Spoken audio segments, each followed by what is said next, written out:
Absolutely not. My boss, Marcus Thompson, leaned back in his leather chair with that smug smile I'd grown to despise, declaring that policy restrictions prevented any performance bonuses this quarter. Across from his mahogany desk in our Austin office, I sat with my hands folded calmly in my lap, despite the rage burning inside me.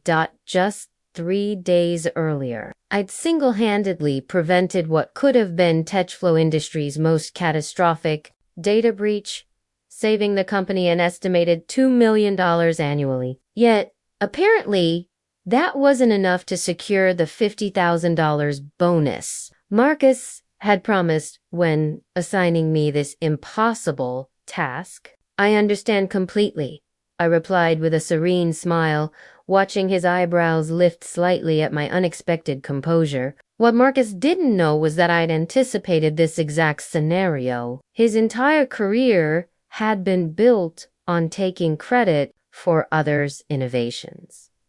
And I'd learned not to trust his promises.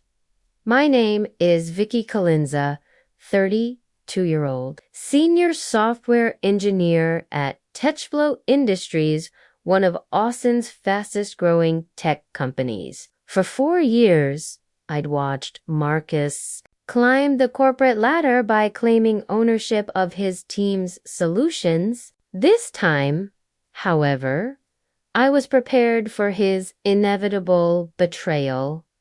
3 weeks ago, our client database suffered a massive security vulnerability, threatening to expose sensitive data from over 500,000 customers. The breach could have meant lawsuits, regulatory fines, and a reputation disaster capable of bankrupting our mid-sized company. While Marcus panicked and executives scrambled, I worked 18-hour days to develop a revolutionary algorithm that not only patched the security hole, but enhanced our entire data protection system.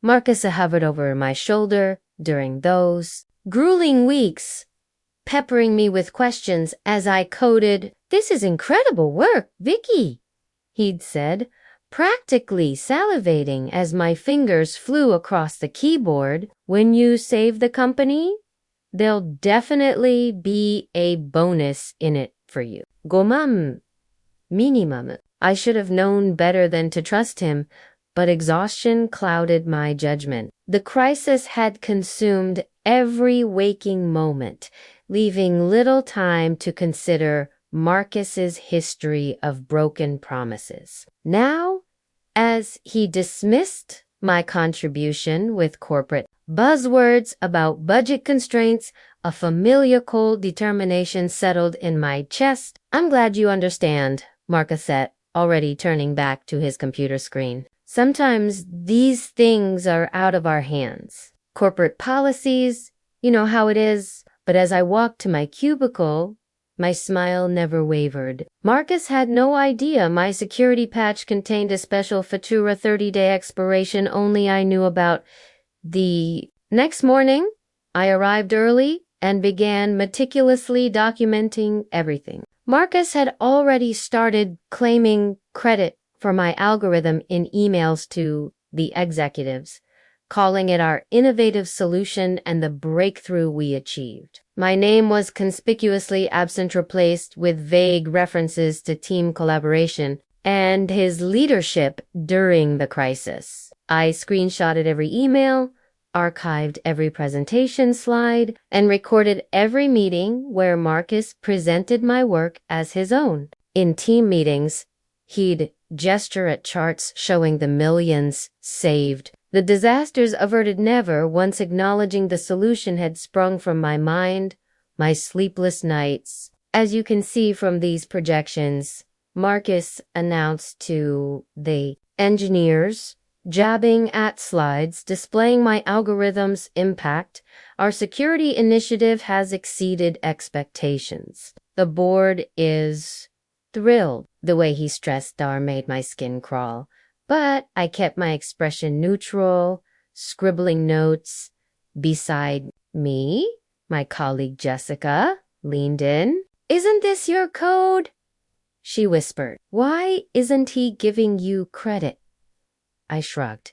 He's the manager. I'm sure he'll acknowledge contributions when it matters. Jessica frowned, but said nothing. She knew, as I did, that Marcus would never share the spotlight willingly.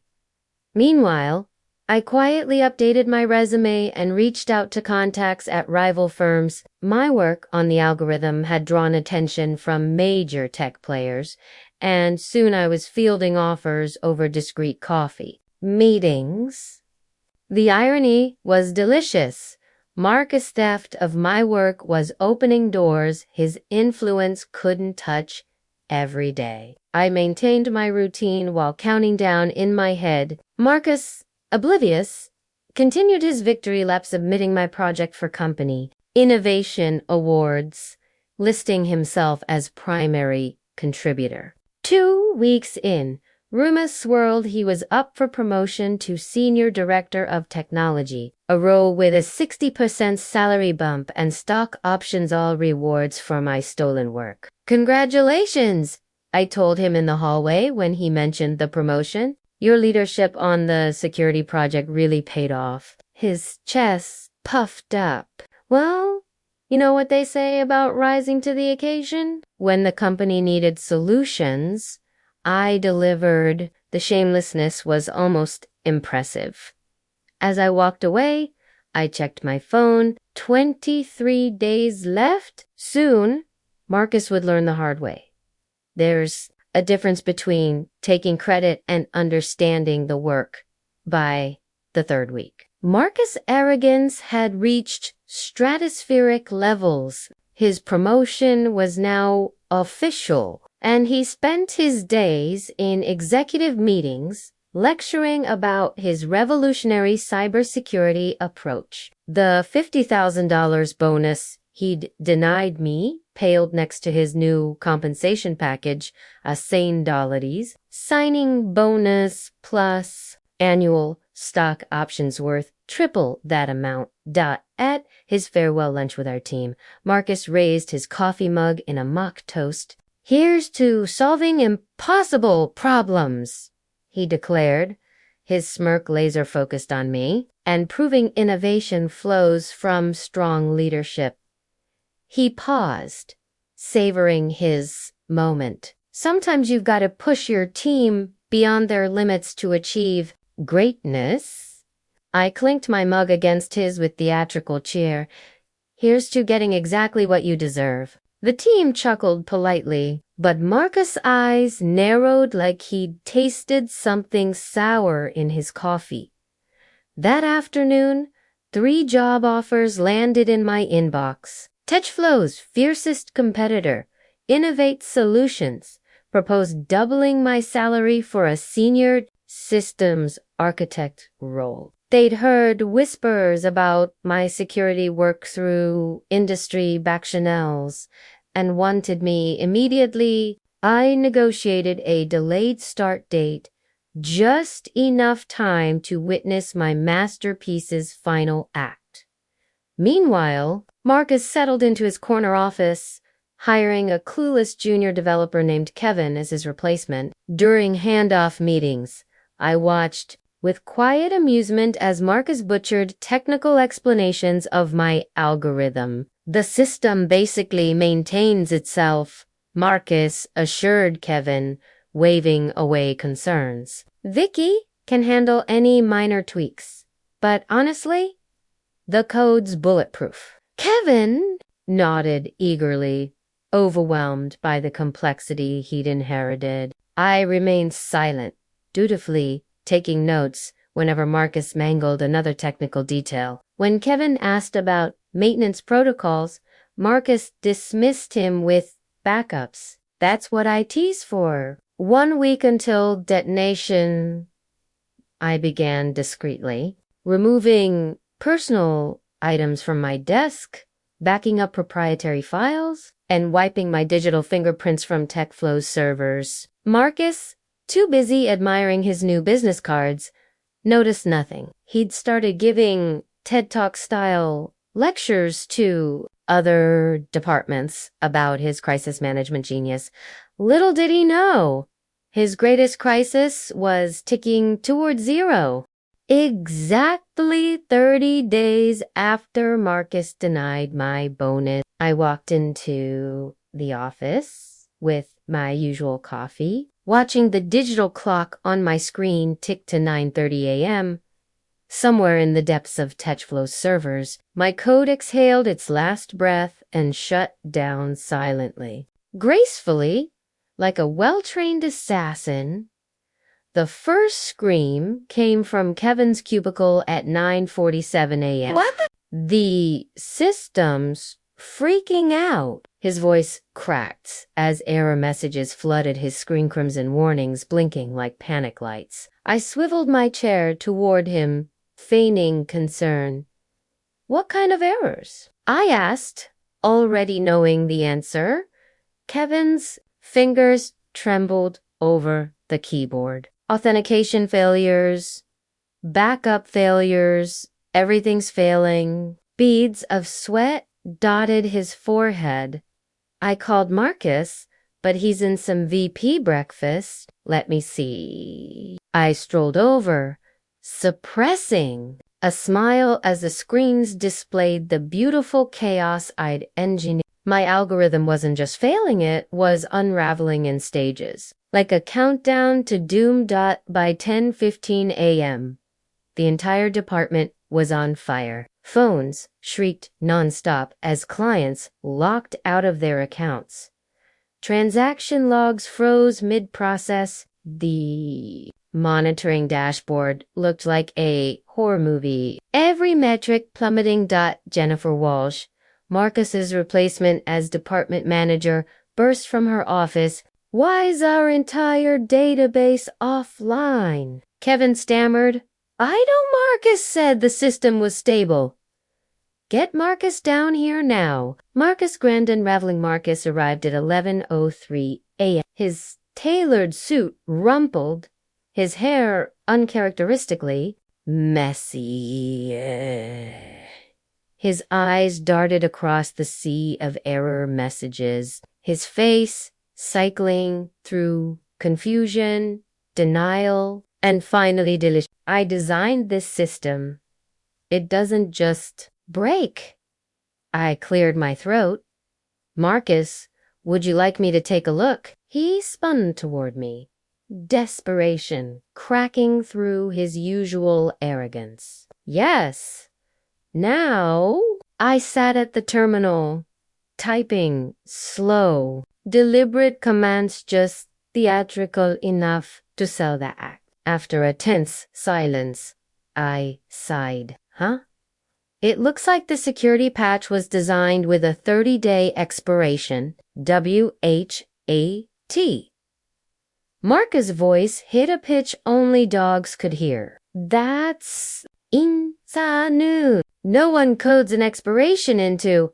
Actually, I interrupted calmly, pulling up my meticulously dated documentation. I did. Right here.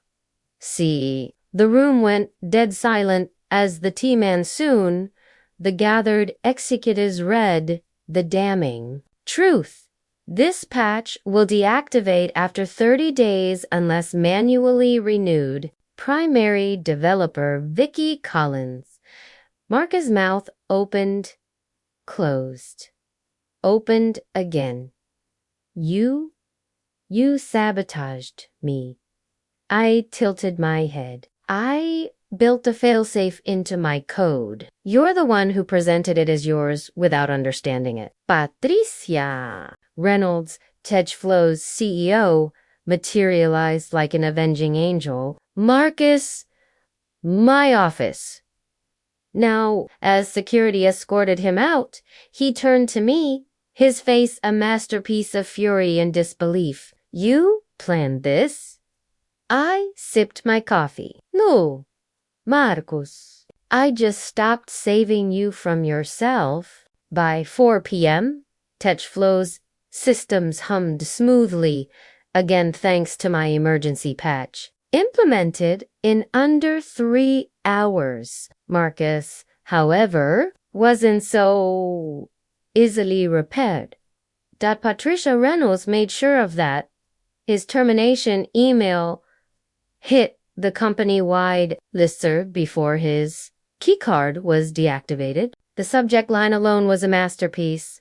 Leadership changes following security incident. The body was worth a clinical dissection of his misrepresentation of contributions and gross negligence. By 5:30 p.m., his LinkedIn profile had transformed into a digital graveyard littered with comments like, "Wait, you didn't actually build the Thompson firewall," from former colleagues. The industry blacklisted him within a week. Recruiters who'd once clamored for his attention now ghosted him. His $1.2 million Austin home went into foreclosure when no tech firm would touch a credit-stealing liability, as one CTO publicly called him. The divorce papers arrived courtesy of his wife's lawyer, citing professional disgrace as grounds for dismissal. Last I heard, he was managing a cell phone kiosk at the mall. His senior director business card still stacked in his empty briefcase. As for me, I signed my Innovate Solutions offer letter that same afternoon, triple the salary, full creative control, and a revenge story that made me legendary. My first act as CTO, hiring Jessica and the best of Marcus' former team at 40% raises. Now, when junior engineers ask how I handled corporate politics at TechFlow, I just smile. Simple. I made sure the right people got credit for their work. And if they notice the faintest glint of steel in my eyes, well, some lessons are best taught cold.